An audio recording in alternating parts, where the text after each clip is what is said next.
Hello guys, welcome to the video. तो जैसे कि तुमने हमारे अंगूठे नाखून में देखा होगा, मतलब थंबनेल में, कि आज हम मुसोकू टेंसाई जॉबलेस रीइंकार्नेशन जो एनिमे है उसके पहले सीन की समरी या रीकैप या एक्सप्लेनेशन जो भी कह लो उसको डिस्कस करेंगे। और अगर तुम इसका नाम पहली बार सुन रहे हो तो मैं तुम्हारी जानकारी के लिए बता दूं कि ये एनिमे इसेकाई जेनर में वन ऑफ दी बेस्ट है। मतलब इसके ऊपर केवल एक दो ही हैं। तो अगर अभी भी कोई इसे नहीं देख पाया है तो अपना स्पॉइलर वाला सीन समझ लेना। मैं भैया स्पॉइलर वाली वार्निंग देने में इंटरेस्टेड नहीं हूँ। खैर, तो इतनी बकचोदी काफ़ी है। अब आते हैं सीधा स्टोरी पर। तो मुसोकू टेंसाई जो एक 34 साल का बूढ़ा है जवान, तुम अपना देख लेना, वो अपनी ज़िंदगी में नीचे के बाल छोड़कर कुछ नहीं उखाड़ पाया है। बंदा अपने माँ बाप के टुकड़ों पे पल रहा है, जस्ट लाइक अस। एंड वो एक निकम्मा, नाकारा, बेरोजगार, नल्ला, मतलब जो भी तुम्हें बेकार के वर्ड मिले सारे उस पर लागू। बस तो ऐसे ही एक दिन जब वो बंदा जन्मों बाद अपने घर के बाहर कदम रखता है तो हमारे परम पूज्य ट्रक महोदय उसे दूसरी दुनिया में पहुंचा देते हैं, जहां पर ऑब्वियसली बंदे की पुरानी मेमोरीज उसके साथ हैं। यहाँ पर एक बात और नोट की जाए कि बंदा अपनी 14 साल की ज़िंदगी में ना कोई गोल अचीव कर पाया है और ना ही कोई होल। मतलब बेचारा वर्जिन ही मर गया। मैं भगवान से गुजारिश करना चाहूँगा कि ये दुख मेरे दुश्मनों को भी नसीब ना हो, क्योंकि भाई बहुत ही कष्ट होता है इससे। मुझे पता है आप भी फील कर रहे हो ये भाई। खैर, तो मुसोकू दूसरी दुनिया में एक तलवारबाज और एक हीलर के घर में पैदा होता है या रीइंकार्नेट होता है। और हाँ, जाहिर सी बात है इस दुनिया में मैजिक जैसी चीज़ होती है, वरना हम इस एनिमे की बात ही नहीं कर रहे होते। तो मुसोकू, जो अब रूडी या रूडियस के नाम से जाना जाता है, बचपन से ही मैजिक में एक प्रोडिजी है। एंड उसके टैलेंट के ओवरफ्लो को देखते हुए उसके पेरेंट्स उसके लिए एक टीचर हायर करते जो उसके मैजिक को बेहतर करने में और मदद करेगी। हाँ, तो उसकी टीचर एक गर्ल है जिसका नाम है रॉक्सी। तो अब क्योंकि रूडी एक वर्जिन था और अभी भी है, तो उसकी ठरक कभी कभी जग जाती है। और इस ठरक को शांत करने के लिए वो अपनी टीचर रॉक्सी की पैंटीज चुरा लेता है, जिनको भी जाहिर सी बात है भविष्य में बहुत ही नेक काम के लिए इस्तेमाल किया जाएगा। हालांकि उसकी टीचर इस पर ज़्यादा कोई आपत्ति नहीं दिखाती है, जो कि थोड़ा अजीब था मेरे लिए, बट खैर फैंटेसी ऐसी ही होती है। तो कुछ समय बाद जब उसकी टीचर उसको सारा मैजिक सिखा देती है तो उसके बाद वो निकल लेती है नए सफ़र पर। उसके बाद एक दिन रूडी की मुलाकात होती है एक एल्फ लड़की से, और यहाँ शुरुआत होती है रूडी की पहली बेस्ट फ्रेंड की, जो है सिल्फी। खैर, इसी बीच रूडी के बापू एक खेला खेल लेते हैं, जहाँ पर रूडी की मदर जैनेट प्रेग्नेंट हो जाती हैं और साथ में लीलिया, जो कि उनकी मेड है, वो भी प्रेग्नेंट हो जाती है। तो तुम समझ गए हो कि ये अद्भुत कारनामा किसने किया है। हाँ, ऑब्वियसली रूडी ने नहीं, उसके बापू ने। जी हाँ, उसके बापू पॉल ने अपनी वाइफ के साथ खेला खेला और उसके बाद अपनी मेड के साथ भी। तो भाई चलता है, फैंटेसी है, सह लेंगे, कोई दिक्कत नहीं है। खैर, जब ये मैटर सबके सामने आता है तो काफ़ी सारी बहस और काफ़ी सारी चर्चाएं होती हैं, बट फाइनली यही डिसाइड होता है कि लीलिया और उसके बच्चे को पॉल एक्सेप्ट करेगा।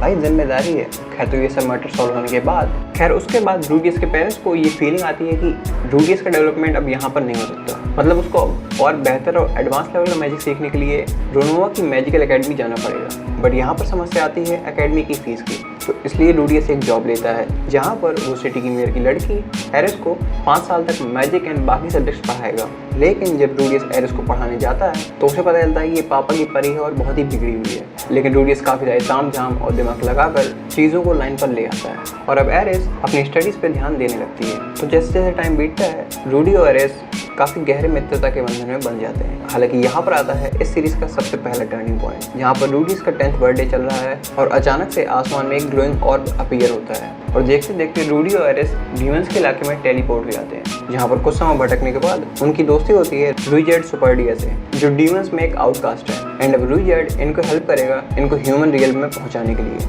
अपने सफ़र के दौरान एक शहर में पहुँचती है जो कि ह्यूमन रियल्म से काफ़ी ज़्यादा करीब है, और यहाँ पर उनकी मुलाकात होती है एक सन की शोल्डर डीमन एम्प्रेस से, जो कि काइंड ऑफ क्यूट है बट वियर्ड भी। खैर, क्योंकि ये शहर एक कोस्टल एरिया था तो अगर उन्हें ह्यूमन रियल्म में जाना है तो उसके लिए उन्हें नाव लेनी पड़ेगी। तो इसी बीच रूडियस की मुलाकात होती है बीस्ट ट्राइब से, जो अपने कुछ खोए हुए साथियों को ढूंढ रहे थे। यहाँ पर रूडियस उन्हें अपनी हेल्प ऑफर करता है, बदले में वो उसे ह्यूमन रियल्म तक ले जाएंगे। बट वहाँ पहुँचने के बाद कुछ मिसअंडरस्टैंडिंग के चलते रूडियस को बीस्ट ट्राइब के लोग अरेस्ट कर लेते हैं। लेकिन कुछ दिनों बाद बीस्ट ट्राइब के इस विलेज में स्मगलर्स अटैक कर देते हैं। तो ऐसे सिनेरियो में रूडियस दोबारा से अपनी हेल्प ऑफर करता है, जिसके बाद इनके मतभेद सारे बराबर हो जाते हैं एंड रूडियस की पार्टी भी एक साथ आ जाती है। उसके बाद वो अपनी जर्नी में दोबारा निकल जाते हैं, जहाँ पर फाइनली वो लोग मिलिकन पहुँच जाते हैं, जो कि कैपिटल है होली लैंड ऑफ मिलिस की। एंड यहाँ पर फाइनली रूडियस और उसके बापू का रीयूनियन होता है। उसके बाद पॉल उसको बताता है कि उस इंसिडेंट में उसकी mother Janet, maid Lilia, sister Ayesha and उसकी पहली फ्रेंड सिल्फी मिसिंग है। रूडियस अपने बापू से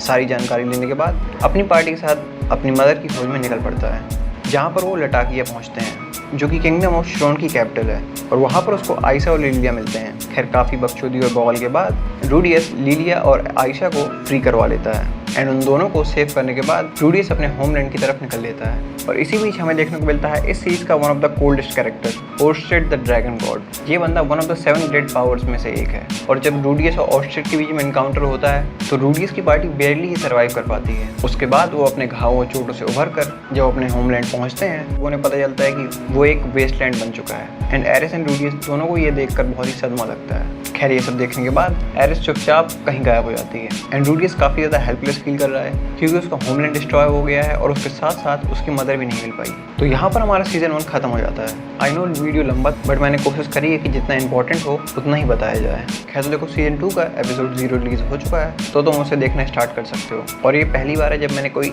रीकैप या एक्सप्लेनेशन वीडियो बनाया है, तो बताना जरूर कि आपको वीडियो कैसा लगा। मैं सोच रहा हूँ एक ऐसा ही वीडियो जुजुत्सु काइसन पे भी बनाऊँ। देखते हैं कैसा रिस्पॉन्स आता है इस वीडियो पे, उसके बाद डिसाइड कर लेंगे। खैर तो अभी के लिए इतना ही। Okay, bye bye.